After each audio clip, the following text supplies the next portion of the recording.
ನಮಸ್ಕಾರ ವೀಕ್ಷಕರೇ, kidney care by doctor Ravi T K R YouTube ಚಾನಲ್ಗೆ ತಮಗೆ ಸ್ವಾಗತ. ಕಿಡ್ನಿಯ ಒಂದು ಇಂಪಾರ್ಟೆಂಟ್ ಕೆಲಸ ಏನಪ್ಪಾ ಅಂತಂದ್ರೆ, ನಮ್ಮ ದೇಹದಲ್ಲಿರುವಂತಹ ಮೂಳೆಗಳನ್ನು ಹಾಗೂ ಮಸಲ್ಸ್ ಸ್ನಾಯುಗಳನ್ನು ಆರೋಗ್ಯವಂತವಾಗಿ ಇಡಲಿಕ್ಕೆ ಕಿಡ್ನಿ ತುಂಬ ಇಂಪಾರ್ಟೆಂಟ್. ಆದರೆ ಈ ಕಿಡ್ನಿ ತೊಂದರೆ ಆದವರಿಗೆ ಈ ಬೋನ್ ಮತ್ತು ಸ್ನಾಯುಗಳ ಮೇಲೆ ಹೇಗೆ ತೊಂದರೆ ಆಗುತ್ತೆ ಅನ್ನೋದ್ರ ಬಗ್ಗೆ ಈ ವಿಡಿಯೋದಲ್ಲಿ ಡಿಸ್ಕಸ್ ಮಾಡೋಣ. ಸೊ ನಮ್ಮ ದೇಹದಲ್ಲಿರುವಂತಹ ಒಂದು ವಿಟಮಿನ್ ಡಿ ಅಂಶ ಏನಿರುತ್ತೆ, ವಿಟಮಿನ್ ಡಿ ಅಂಶ ದೇಹಕ್ಕೆ ಆಕ್ಟಿವೇಟ್ ಆಗೋದು ಕಿಡ್ನಿನಲ್ಲಿ. ಸೊ ವಿಟಮಿನ್ ಡಿ ಅಂಶ ಆಕ್ಟಿವೇಟ್ ಆದಾಗ ಬೋನ್ ಸಿಗಬೇಕಾಗಿರುವಂತಹ ಒಂದು ಕ್ಯಾಲ್ಶಿಯಮ್ ಅಪ್ಟೇಕ್ ಆಗುತ್ತೆ. ಫಾಸ್ಫರಸ್ ಅಂಶ ಏನಿರುತ್ತೆ ದೇಹದಲ್ಲಿ ಅದು ಬ್ಯಾಲೆನ್ಸ್ ಮಾಡುತ್ತೆ. ಸೊ ಯಾವಾಗ ಕ್ಯಾಲ್ಶಿಯಂ ಅಂಶ ಮತ್ತು ಫಾಸ್ಫರಸ್ ಅಂಶ ಹಾಗೂ ವಿಟಮಿನ್ ಡಿ ಈ ಸಮತೋಲನ ಮೇಂಟೈನ್ ಆಗ್ತಿರುತ್ತೆ, ಅಲ್ಲಿವರೆಗೂ ನಮ್ಮ ದೇಹದಲ್ಲಿರುವಂಥ ಮೂಳೆಗಳು, ಮಸಲ್ಸು, ಜಾಯಿಂಟ್ಸು ಹಾಗೆ ಕೆಲವು ಮಟ್ಟಿಗೆ ನಮ್ಮ ರಕ್ತನಾಳಗಳು ಕೂಡ ಇದ್ರ ಮೇಲೆ ಡಿಪೆಂಡೆಂಟ್ ಆಗಿರುತ್ತೆ. ಸೊ ಯಾವಾಗ ಕಿಡ್ನಿ ಫೇಲ್ಯೂರ್ ಆಗಲಿಕ್ಕೆ ಶುರುವಾಗುತ್ತೆ, ಆವಾಗ ಈ ಒಂದು ವಿಟಮಿನ್ ಡಿ ಲೆವೆಲ್ಸ್ನಲ್ಲಿ, ಕ್ಯಾಲ್ಶಿಯಂ ಲೆವೆಲ್ಸ್ನಲ್ಲಿ, ಫಾಸ್ಫರಸ್ ಲೆವೆಲ್ಸ್ನಲ್ಲಿ ಚೇಂಜಸ್ ಬರಲಿಕ್ಕೆ ಶುರುವಾಗುತ್ತೆ. ವಿಟಮಿನ್ ಡಿ ಲೆವೆಲ್ಸ್ ಆಕ್ಟಿವೇಟ್ ಆಗೋದು, ಆಕ್ಟಿವ್ ಫಾರ್ಮ್ ಆಗೋದು ಕಿಡ್ನಿನಲ್ಲಿ.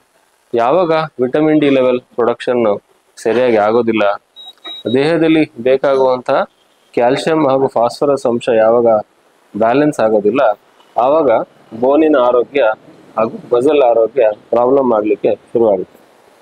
ಸೊ ಯಾವಾಗ ವಿಟಮಿನ್ ಡಿ ಲೆವೆಲ್ಸ್ ಸಿಂಥಸಿಸ್ ಸರಿಗೆ ಆಗ್ತಾ ಇರೋದಿಲ್ಲ, ಆವಾಗ ಕ್ಯಾಲ್ಶಿಯಂ ಲೆವೆಲ್ಸ್ ಕಡಿಮೆ ಆಗ್ತಾ ಬರುತ್ತೆ. ಸೊ ಕ್ಯಾಲ್ಶಿಯಂ ಲೆವೆಲ್ ಕಡಿಮೆ ಆಗ್ತಿದ್ದಂಗೆ ಫಾಸ್ಫರಸ್ ಲೆವೆಲ್ಲು ಹಾಗೂ ಪ್ಯಾರಾಥಾರ್ಮೋನ್ ಲೆವೆಲ್ಸ್ ಚೇಂಜ್ ಆಗುತ್ತೆ. ಕ್ಯಾಲ್ಶಿಯಂ ಕಡಿಮೆ ಆಗಿದೆ ಅಂತ ಯಾವಾಗ ನಮ್ಮ ಬಾಡಿ ಸೆನ್ಸ್ ಆಗುತ್ತೆ, ಅವಾಗ ದೇಹದಲ್ಲಿರುವಂತಹ ಪ್ಯಾರಾಥೈರಾಯ್ಡ್ ಗ್ಲ್ಯಾಂಡು ಪ್ಯಾರಾಥೈರಾಯ್ಡ್ ಹಾರ್ಮೋನ್ನ ಸೆಕ್ರೆಟ್ ಮಾಡುತ್ತೆ. ಪ್ಯಾರಾಥೈರಾಯ್ಡ್ ಹಾರ್ಮೋನ್ ಸೆಕ್ರೆಟ್ ಮಾಡ್ತಿದ್ದಂಗೆ ದೇಹದಲ್ಲಿ ಫಾಸ್ಫರಸ್ ಅಂಶ ಕೂಡ ಜಾಸ್ತಿ ಆಗ್ತಾ ಹೋಗುತ್ತೆ. ಹಾಗಾಗಿ ಬೋನಿನ ಒಂದು ಸ್ಟ್ರೆಂತ್ ಏನಿರುತ್ತೆ ಹಾಗೂ ಅದರಲ್ಲಿರುವಂತಹ ಒಂದು ಡೆನ್ಸಿಟಿ ಎರಡೂ ಕೂಡ ಕಡಿಮೆ ಆಗ್ತಾ ಬರುತ್ತೆ. ಹಾಗೆ ಮಸಲ್ಸಿಗೆ ಬೇಕಾಗುವಂತಹ ಒಂದು ಆಕ್ಟಿವಿಟಿಗೆ ಬೇಕಾಗುವಂತಹ ಒಂದು ಸ್ಟ್ರೆಂತ್ ಕೂಡ ಈ ಪ್ರಾಬ್ಲಮ್ ಇಂದ ವೀಕ್ ಆಗ್ತಾ ಬರುತ್ತೆ. ಸೊ ಈ ಕಿಡ್ನಿ ರಿಲೇಟೆಡ್ ಬೋನ್ ಡಿಸಾರ್ಡರ್ಗೆ ನಾವು chronic kidney disease related mineral bone disease ಅಂತ ಕರಿತೇವೆ, ಅಥವಾ ರೀನಲ್ ಆಸ್ಟಿಯೋಡಿಸ್ಟ್ರೋಫಿ ಅಂತ ಕೂಡ ಕರಿತೇವೆ. ಈ ರೀನಲ್ ಆಸ್ಟಿಯೋಡಿಸ್ಟ್ರೋಫಿ ಅನ್ನೋದು ಮಕ್ಕಳಲ್ಲಿ ಬಹಳ ತೀವ್ರವಾಗಿರುತ್ತೆ. ಯಾಕೆ ಅಂತಂದ್ರೆ, ಬೆಳೆಯುವ ಮಕ್ಕಳಿಗೆ ಕ್ಯಾಲ್ಶಿಯಮ್, ವಿಟಮಿನ್ ಡಿ ಲೆವೆಲ್ ತುಂಬ ಇಂಪಾರ್ಟೆಂಟ್. ಆ ಬೋನ್ಸು ಫಾರ್ಮೇಷನ್ ಆಗೋಕ್ಕೆ, ಬೋನ್ಸು ಗ್ರೋತ್ ಆಗೋಕ್ಕೆ ಹಾಗೂ ಬೋನ್ಸ್ ಡೆನ್ಸಿಟಿ ಬರಲಿಕ್ಕೆ ಅಥವಾ ಸ್ಟ್ರೆಂತ್ ಬರಲಿಕ್ಕೆ ಈ ನಮ್ಮ vitamin D level, calcium level ತುಂಬ ಇಂಪಾರ್ಟೆಂಟ್. ಸೊ ಯಾವಾಗ ಕಿಡ್ನಿ ಫೇಲ್ಯೂರ್ ಆಗುತ್ತೆ, ಈ ಒಂದು ವಿಟಮಿನ್ ಡಿ, ಕ್ಯಾಲ್ಶಿಯಂ ಲೆವೆಲ್ ಬಾಡಿನಲ್ಲಿ ಸರಿಯಾಗಿ ಲಭ್ಯವಿರೋದಿಲ್ಲ, ಆವಾಗ ಬೋನ್ ಗ್ರೋತ್ ತುಂಬ ವೀಕ್ ಆಗ್ತಾ ಬರುತ್ತೆ. ಸೊ ಹಾಗಾಗಿ ಕಿಡ್ನಿ ಪ್ರಾಬ್ಲಮ್ ಇರುವಂತಹ ಮಕ್ಕಳು ಹೆಚ್ಚು ಹೈಟ್ ಬೆಳೆಯೋದೇ ಇಲ್ಲ. ಬಹಳ ಜನಕ್ಕೆ ಮಕ್ಕಳಲ್ಲಿ, ಉದಾಹರಣೆಗೆ 4 ವರ್ಷ, 5 ವರ್ಷ, 10 ವರ್ಷ ಮಕ್ಕಳಲ್ಲಿ ಕಿಡ್ನಿ ತೊಂದರೆ ಇದೆ ಅಂತ ಗೊತ್ತಾಗದೆ ಅವ್ರು ಯಾವಾಗ ಬೆಳವಣಿಗೆ ಸರಿಯಾಗೋದಿಲ್ಲ ಅಥವಾ ಅವ್ರ ಬೋನ್ಗಳ ಡಿಫಾರ್ಮಿಟಿ ಬರ್ಲಿಕ್ಕೆ ಶುರುವಾಗುತ್ತೆ. ಉದಾಹರಣೆಗೆ ಮಂಡಿ ಕಾಲುಗಳು ಬೆಂಡ್ ಆಗೋದು, ಹೆಚ್ಚಿನ ಹೈಟ್ ಆಗದಲ್ಲಿರೋದು, ಅಥವಾ ಓಡಾಡ್ಬೇಕಾದ್ರೆ ಡೊಂಕಾಗಿ ನಡೆಯುವಂಥದ್ದು, ಇದೆಲ್ಲ ಮಕ್ಕಳಲ್ಲಿ ಕಿಡ್ನಿ ಪ್ರಾಬ್ಲಮ್ ಇಂದ ಆಗುವಂಥ ಒಂದು ಬೋನ್ ಡಿಸೀಸಸ್. ದೊಡ್ಡವರಲ್ಲಿ ಕೂಡ ಈ ಕ್ರಾನಿಕ್ ಕಿಡ್ನಿ ಡಿಸೀಸ್ ರಿಲೇಟೆಡ್ ಬೋನ್ ಪ್ರಾಬ್ಲಮ್ಸು ತುಂಬ ನೋಡ್ತೀವಿ. ಯಾಕೆಂತಂದರೆ, ಯಾವಾಗ ಬೋನ್ಸ್ ವೀಕ್ ಆಗ್ತಾ ಹೋಗುತ್ತೆ, ಈಸಿಯಾಗಿ ಫ್ರ್ಯಾಕ್ಚರ್ಸ್ ಆಗುತ್ತೆ, ಪದೇ ಪದೇ ಬೋನ್ ಪೇಯ್ನ್ಗಳು ಬರ್ತಾ ಇರ್ತದೆ, ಮಸಲ್ ಪೇಯ್ನ್ ಬರ್ತಾ ಇರುತ್ತೆ, ಜಾಯಿಂಟ್ಸ್ನಲ್ಲಿ ಅವರಿಗೆ ವೀಕ್ನೆಸ್ಸು ಹಾಗೆ ಡಿಫಾರ್ಮಿಟೀಸು ಕಾಣಲಿಕ್ಕೆ ಶುರುವಾಗುತ್ತೆ. ಯಾವಾಗ ಈ ಫಾಸ್ಫರಸ್ ಲೆವೆಲ್ ಹೆಚ್ಚಾಗ್ತಾ ಹೋಗುತ್ತೆ, ಕ್ಯಾಲ್ಶಿಯಂ ಲೆವೆಲ್ಸ್ ವೇರಿಯೇಷನ್ ಆಗ್ತಾ ಹೋಗುತ್ತೆ, ಪ್ಯಾರಾಥೈರಾಯ್ಡ್ ಲೆವೆಲ್ಸ್ ವೇರಿಯೇಷನ್ ಆಗ್ತಾ ಹೋಗುತ್ತೆ, ಅದು ನಮ್ಮ ರಕ್ತನಾಳದಲ್ಲಿ ಕೂಡ ಡೆಪಾಸಿಷನ್ ಆಗಲಿಕ್ಕೆ ಶುರುವಾಗುತ್ತೆ. ಹಾಗಾಗಿ ಈ ಕಿಡ್ನಿ ಡಿಸೀಸ್ ಇದ್ದವರಿಗೆ ಈ ನಮ್ಮ ರಕ್ತನಾಳಗಳಲ್ಲಿ ಕೂಡ ಈ ಕ್ಯಾಲ್ಶಿಯಂ ಡೆಪಾಸಿಷನ್ ಜಾಸ್ತಿಯಾಗಿ ಹೆಪ್ಪುಗಟ್ಟೋ ಸಾಧ್ಯತೆ ಇರುತ್ತೆ. ಹಾಗಾಗಿ ಕಿಡ್ನಿ ಡಿಸೀಸ್ ಅನ್ನೋದು ಬೋನ್ಗಳಿಗೆ ತುಂಬ ಒಂದು ತೀವ್ರವಾಗಿ ಒಂದು ಪೆಟ್ಟು ಕೊಡುತ್ತೆ. ಆ ಬೋನ್ಗಳ ಆರೋಗ್ಯವನ್ನು ತುಂಬ ಹಾಳು ಮಾಡುತ್ತೆ. ಹಾಗೆ ದೇಹದಲ್ಲಿರುವಂಥ ರಕ್ತನಾಳಗಳ ಒಂದು ಕ್ಯಾಲ್ಶಿಯಂ ಡೆಪಾಸಿಷನ್ನ ಜಾಸ್ತಿ ಮಾಡಿ ಅದರಿಂದ ಆಗುವಂಥ ಒಂದು ಹಾರ್ಟಿನಲ್ಲಿರ್ಬೋದು, ಬ್ರೈನ್ನಲ್ಲಿರ್ಬೋದು, ಕಾಲುಗಳ ರಕ್ತನಾಳಗಳಿರ್ಬೋದು, ಅದರಲ್ಲಿರುವಂತಹ ಒಂದು ಬ್ಲಡ್ ಸರ್ಕ್ಯುಲೇಷನ್ಗೆ ತೊಂದರೆ ಮಾಡಲಿಕ್ಕೆ ತುಂಬ ಇಂಪಾರ್ಟೆಂಟ್ ರೀಸನ್ ಆಗುತ್ತೆ. ನೋಡೋಲ್ಲ ವೀಕ್ಷಕರೇ, ಮಕ್ಕಳಲ್ಲಿ ರೀನಲ್ ಆಸ್ಟಿಯೋಡಿಸ್ಟ್ರೋಫಿ ಆಗುತ್ತೆ. ದೊಡ್ಡವರಲ್ಲಿ ಕೂಡ ಈ ಕ್ರಾನಿಕ್ ಕಿಡ್ನಿ ಡಿಸೀಸ್ ರಿಲೇಟೆಡ್ ಬೋನ್ ಡಿಸಾರ್ಡರಿಂದಾಗಿ ಅವರ ಬೋನ್ನ ಹೆಲ್ತು, ಬೋನ್ನ ಗ್ರೋತಿಗೆ ತುಂಬ ಒಂದು ಅಬ್ನಾರ್ಮಲಿಟಿ ಸಾಧ್ಯ ಆಗುತ್ತೆ.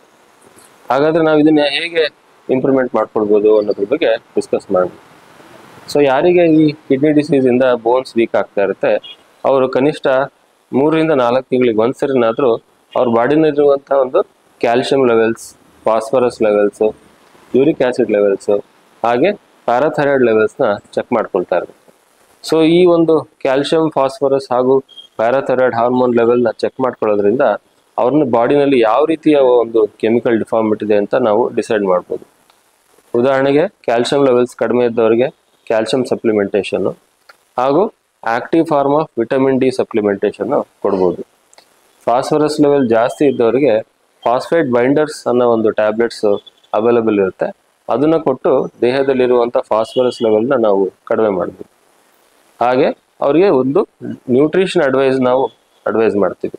ಯಾವ ಆಹಾರದಲ್ಲಿ ಫಾಸ್ಫರಸ್ ಕಂಟೆಂಟ್ ಹೆಚ್ಚಿರುತ್ತೆ, ಉದಾಹರಣೆಗೆ ನಾವು ತಗೊಳ್ಳುವಂಥ ಡ್ರೈ ಫ್ರೂಟ್ಸ್ ಅಥವಾ ಹೆಚ್ಚಿನ ಹಾಲಿನ ಅಂಶ ಅಥವಾ ನಾನ್ ವೆಜಿಟೇರಿಯನ್ ಫುಡ್ನಲ್ಲಿ ಫಾಸ್ಫರಸ್ ಕಂಟೆಂಟ್ ಜಾಸ್ತಿ ಇರುತ್ತೆ. ಹಾಗೆ ನಮ್ಮಲ್ಲಿ ಸಿಗುವಂಥ ಒಂದು ಈ ಏರಿಯೇಟೆಡ್ ಡ್ರಿಂಕ್ಸ್, ಏನು ನಾವು ಸಾಫ್ಟ್ ಡ್ರಿಂಕ್ಸ್ ಅಂತ ತಗೊಳ್ತೇವೆ ಮಾರ್ಕೆಟ್ನಲ್ಲಿ ಇರುತ್ತೆ, ಅದರಲ್ಲಿ ಕೂಡ ಫಾಸ್ಫರಸ್ ಕಂಟೆಂಟ್ ತುಂಬ ಜಾಸ್ತಿ ಇರುತ್ತೆ. ಸೊ ಕಿಡ್ನಿ ಪೇಷಂಟ್ ಇರೋರು ಫುಡ್ಡಲ್ಲಿ ಯಾವುದು ಫಾಸ್ಫರಸ್ ಕಂಟೆಂಟ್ ಜಾಸ್ತಿ ಇರುತ್ತೆ ಅದನ್ನು ಅವಾಯ್ಡ್ ಮಾಡೋದ್ರಿಂದ ಅವ್ರ ಬಾಡಿಲಿರುವಂತಹ ಎಕ್ಸ್ಟ್ರಾ ಫಾಸ್ಫರಸ್ ಅಂದರೆ ಹೈಪರ್ ಫಾಸ್ಫಟೀಮಿಯಾನ ನಾವು ಕಂಟ್ರೋಲ್ ಮಾಡ್ತೀವಿ. ಕನಿಷ್ಠ 3 ರಿಂದ 4 ತಿಂಗಳಿಗೆ ಒಂದ್ಸರಿನಾರು ಅವರು ತಮ್ಮ ಈ ಕ್ಯಾಲ್ಶಿಯಂ, ಫಾಸ್ಫರಸ್ ಹಾಗೂ ಪ್ಯಾರಾಥೈರಾಯ್ಡ್ ಲೆವೆಲ್ಸ್ನ ಚೆಕ್ ಮಾಡೋದ್ರಿಂದ ಅವರು ಅವರ ಬಾಡಿಲಿರುವಂತಹ ಒಂದು ಬೋನ್, ಮಸಲ್ಸ್ ಹಾಗೂ ಈ ಒಂದು ಕ್ಯಾಲ್ಸಿಫಿಕೇಶನ್ನ ನಾವು ಚೆಕ್ ಮಾಡ್ಕೊಳ್ತಾ ಇರ್ತೀವಿ. ಯಾರಿಗೆ ಈ ಕಿಡ್ನಿ ಡಿಸೀಸಿಂದ ಬೋನ್ ವೀಕ್ ಆಗ್ತಾ ಬರುತ್ತೆ ಅವ್ರಿಗೆ ಫ್ರ್ಯಾಕ್ಚರ್ ಚಾನ್ಸಸ್ಸು ತುಂಬ ಜಾಸ್ತಿ ಇರುತ್ತೆ. ಹಾಗಾಗಿ ಅವರು ಕನಿಷ್ಠ 6 ತಿಂಗಳಿಗೆ ಒಂದ್ಸರಿನಾರು ಬೋನ್ ಮಿನರಲ್ ಡೆನ್ಸಿಟಿ ಅಥವಾ BMD ಅಂತ ಕರಿತೇವೆ, ನಿಮ್ಮ ಮೂಳೆಯ ಒಂದು ಡೆನ್ಸಿಟಿ ಎಷ್ಟಿದೆ ಅಥವಾ ಸಾಂದ್ರತೆ ಎಷ್ಟಿದೆ ಅದು ನೋಡಲಿಕ್ಕೆ ಒಂದು ಸ್ಕ್ಯಾನಿಂಗ್ ಬರುತ್ತೆ. ಆ ಸ್ಕ್ಯಾನಿಂಗ್ ಮುಖಾಂತರ ನಿಮ್ಮ ಬೋನ್ಸ್ ಎಷ್ಟು ವೀಕ್ ಇದೆ ಅನ್ನೋದು ಅದು ತೋರಿಸುತ್ತೆ. ಒಂದು ವೇಳೆ ನಿಮ್ಮ BMD ಸ್ಕೋರ್ ಲೆಸ್ ದೆನ್ 2.5 -2.5 ಇತ್ತು ಅಂದರೆ ನಿಮ್ಮ ಬೋನ್ಸ್ ತುಂಬ ವೀಕ್ ಇದೆ, ನಿಮ್ಮಲ್ಲಿ ಫ್ರ್ಯಾಕ್ಚರ್ ಚಾನ್ಸಸ್ ತುಂಬ ಜಾಸ್ತಿ ಇರುತ್ತೆ.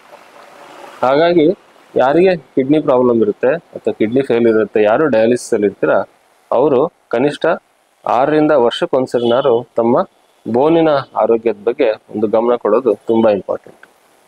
ಈ ಕಿಡ್ನಿ ಪ್ರಾಬ್ಲಮ್ ಇದ್ದವರಿಗೆ ಬೋನ್ಸ್ ಎಷ್ಟು ವೀಕ್ ಇರುತ್ತೆ ಅಂದರೆ ನೀವು ಬಿದ್ದೇ ಸಣ್ಣ ಪುಟ್ಟ ಪೆಟ್ಟು ಬಿದ್ದರಲ್ಲೇ ಸಾಕು ನಿಮ್ಮ ಬೋನ್ಸ್ ಫ್ರ್ಯಾಕ್ಚರ್ ಆಗಲಿಕ್ಕೆ ಸಾಧ್ಯತೆ. ಉದಾಹರಣೆಗೆ ನಮ್ಮ ತೊಡೆಯ ಬೋನು, ಹಿಪ್ ಬೋನ್ ಅಂತ ಕರಿತೀವಿ, ಅಥವಾ ಅಪ್ಪರ್ ಲಿಂಬ್ ಬೋನ್ಸು, ಕಾಲ್ನಲ್ಲಿರುವಂಥ ಬೋನ್ಸು ಮತ್ತು ನಮ್ಮ ಸ್ಪೈನ್, ಇದೆಲ್ಲ ಮೂಳೆಗಳು ತುಂಬ ವೀಕ್ ಆಗಿರುತ್ತೆ ಕಿಡ್ನಿ ಪೇಷಂಟಲ್ಲಿ. So bone mineral density check ಮಾಡಿಸ್ಕೊಂಡು ತಮ್ಮ ಒಂದು ಬೋನ್ಸ್ನ ಒಂದು ಆರೋಗ್ಯ ಹೇಗಿದೆ ಅಂತ ನೋಡ್ಕೊಳ್ಳೋದು ಕಿಡ್ನಿ ಪೇಷಂಟ್ಸಲ್ಲಿ ತುಂಬ ಇಂಪಾರ್ಟೆಂಟ್. ಈಗ ನೋಡೋದಲ್ಲ ವೀಕ್ಷಕರೇ, ಸೊ ಯಾವಾಗ ಕಿಡ್ನಿ ಫೇಲ್ಯೂರ್ ಆಗುತ್ತೆ ಆವಾಗ ಕಿಡ್ನಿಯಿಂದ ಆಗುವಂಥ ಒಂದು ಬೋನ್ ಮೇಲೆ ಹೇಗೆ ದುಷ್ಪರಿಣಾಮಗಳಿದೆ, ಅದನ್ನು ನಾವು ಹೇಗೆ ಅದನ್ನು ನಾವು ಇಂಪ್ರೂವ್ಮೆಂಟ್ ಮಾಡ್ಕೊಳ್ಬೇಕು ಅಂತ ಈ ವಿಡಿಯೋದಲ್ಲಿ ನೋಡಿದ್ವಿ. ಹಾಗೆ ಇದೆಲ್ಲ ಪ್ರಾಬ್ಲಮ್ಸ್ಗೂ ಒಂದು ಇಂಪಾರ್ಟೆಂಟ್ ಸೊಲ್ಯೂಷನ್ ಅಂತಂದರೆ ಕಿಡ್ನಿ ಟ್ರಾನ್ಸ್ಪ್ಲಾಂಟೇಷನ್. ಸೊ ಈ ಕಿಡ್ನಿ ಟ್ರಾನ್ಸ್ಪ್ಲಾಂಟೇಷನ್ ಆಗೋ ವ್ಯಕ್ತಿಗೆ ಈ ಎಲ್ಲ ಒಂದು ಏನು vitamin D, calcium, phosphorus problem ಇರುತ್ತೆ ಅದು ಹೊಸ ಕಿಡ್ನಿ ಹಾಕ್ಸ್ಕೊಳ್ಳೋದ್ರಿಂದ ಅದರ ಇಂಬ್ಯಾಲೆನ್ಸ್ ಏನಿತ್ತು ಅದು ಸಂಪೂರ್ಣ ಒಂದು ಗುಣ ಆಗಲಿಕ್ಕೆ ಸಾಧ್ಯ ಆಗುತ್ತೆ. ಈ ಕ್ಯಾಲ್ಶಿಯಂ, ಫಾಸ್ಫರಸ್ ಮೆಟಬಾಲಿಸಮ್ ಅಬ್ನಾರ್ಮಲಿಟಿಯಿಂದನೇ ಈ ಕಿಡ್ನಿ ಪೇಷಂಟ್ಸಲ್ಲಿ ತುಂಬ ಇಚಿಂಗ್ ಪ್ರಾಬ್ಲಮ್ ಇರುತ್ತೆ. ಸೊ ಹೀಗೆ ಈ ಕಿಡ್ನಿ ಫೇಲ್ಯೂರ್ ಅನ್ನೋದು ಬೇರೆ ಬೇರೆ ಅಂಗಗಳಲ್ಲಿ ಬೇರೆ ಬೇರೆ ರೀತಿಯ ಒಂದು ಸಿಂಪ್ಟಮ್ಸ್ನ ಕಾಸ್ ಮಾಡ್ತಾ ಇರುತ್ತೆ. ನೋಡೋದಲ್ಲ ವೀಕ್ಷಕರೇ, ಒಬ್ಬ ಆರೋಗ್ಯವಂತ ವ್ಯಕ್ತಿ, ಎಸ್ಪೆಷಲಿ ಕಿಡ್ನಿ ಫೇಲ್ಯೂರ್ ಇರುವಂಥ ವ್ಯಕ್ತಿ ಆರೋಗ್ಯವಾಗಿರಬೇಕು ಅಂತಂದರೆ ಬೇರೆ ಎಲ್ಲ ಶುಗರು, BP, ಹಿಮೋಗ್ಲೋಬಿನ್ ಲೆವೆಲ್ಸು ಚೆನ್ನಾಗಿರೋದು ಅಷ್ಟೇ ಸಾಕಾಗಲ್ಲ, ಅವರ ಬೋನ್ ಕೂಡ ಇಂಪಾರ್ಟೆಂಟ್ ಆಗಿರುತ್ತೆ. ಯಾಕಂದರೆ ಬೋನ್ ಚೆನ್ನಾಗಿತ್ತು ಅಂದರೆ ಅವರು ತಮ್ಮ ದೈನಂದಿನ ಆ್ಯಕ್ಟಿವಿಟೀಸು, ತಮ್ಮ ಮಸ್ಕ್ಯುಲರ್ ಎಕ್ಸಸೈಸಸ್ನೆಲ್ಲ ಚೆನ್ನಾಗಿ ಮಾಡಲಿಕ್ಕೆ ಸಾಧ್ಯ ಆಗುತ್ತೆ. ನಮಸ್ಕಾರ.